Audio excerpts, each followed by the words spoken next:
салом дӯстон, имрӯз дар бораи иршога, агар ба забони худамон оддӣ карда гӯем, зардаҷӯш мехоҳам ба шумо каме маълумот диҳам. Зардаҷӯш ин худаш беморӣ нест, ин нишонаи яке аз бемориҳо мебошад, хусусан ҳамаи бемориҳои узвҳои ҳозима.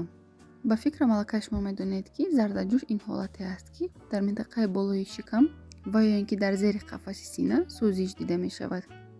Ва ин сӯзиш ё ин ки ин туршӣ метавонад то гулӯ низ омада расад.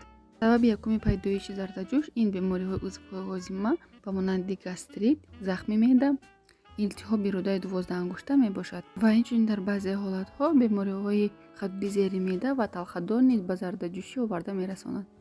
Сабаби дуюм баъзе намуд грижаҳо дар мавқеи диафрагма, аз ҳад танг будан, яъне стенози сурхрӯда ва ё ин ки аз ҳад кушод ё ин ки ахалазияи сурхрӯда мебошад. Ва ниҳоят сабаби охирум ва аз ҳама бисёртар мушоҳида мешудагӣ ин истеъмоли нӯшокиҳои спиртӣ, истеъмоли нӯшокиҳои газнок, хӯрокҳои бирёнӣ, аз ҳад зиёд равғанӣ ва хӯрокҳое ки таркиби нодуруст доранд дида мешавад. Истеъмоли баъзе намуд доруҳо низ ба зардаҷӯшӣ оварда мерасонад. Ба ин гурӯҳ доруҳо дохил мешаванд доруҳои дардро несткунанда, бо забони дигар агар гӯем обезболивающие таблетки, ё ин ки нестероидные противовоспалительные препараты. Онҳо ба лопардаи меъда зарар расонда, инчунин метавонанд ба захми меъда низ оварда расонанд.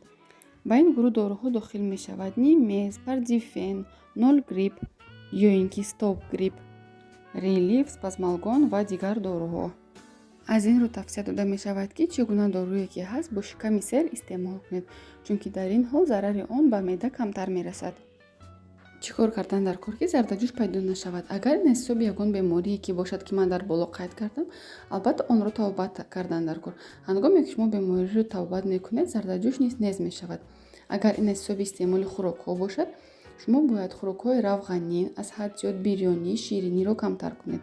Хусусан хӯрокҳои тезӣ, шӯрӣ, туршӣ аз қабили чеснок, занҷабил, гарчитса, истеъмоли онҳоро бояд шумо камтар кунед. 2 ё 3 соат пеш аз хоб хӯрок хӯрдан лозим нест. Вақте ки шумо хӯрок хӯрдед, дар шиками сер дарав дароз кашидан мумкин нест ва баъди истеъмоли хӯрок корҳои ҷисмонии вазнин низ кардан мумкин нест. Хусусан бегоҳ хӯрокҳои равғанин, бирёнӣ ва тезӣ истеъмол кардан мумкин нест.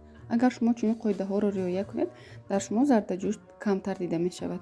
Аз дорувориҳо бошад, бо 2 гурӯҳ доруҳо зардаҷӯшро табобат мекунанд.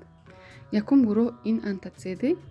Онҳо ҳамон солянаи кислотае ки дар меъда пайдо мешавад, ҳамонро нейтрализоват мекунанд. Ба онҳо дохил мешавад алмагел, рени, гивискон ва ғайраю ғайраҳо. Дуюм гурӯҳ ингибитори протоновой помпы. Ба онҳо дохил мешавад омез. Онҳо низ намемонанд, ки дар меъда ҳамон солянаи кислота аз ҳад зиёд ҳосил шавад ва зардаҷӯшро ба вуҷуд биёрад.